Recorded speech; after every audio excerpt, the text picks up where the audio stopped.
Dell Display Manager lets you set up your monitor, mouse, and keyboard to work seamlessly between multiple PCs. The USB KVM wizard helps you to do this more quickly and intuitively than ever before. Just make sure Dell Display Manager is installed on all the PCs you wish to connect.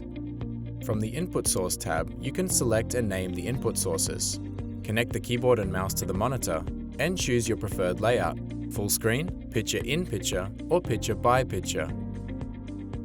Picture-in-picture and picture-by-picture selection allow for flexible layouts across your devices. Quick shortcuts can be assigned, making it easy to control your keyboard and mouse and switch between video inputs. Once configured, use the shortcuts to switch between your connected PCs.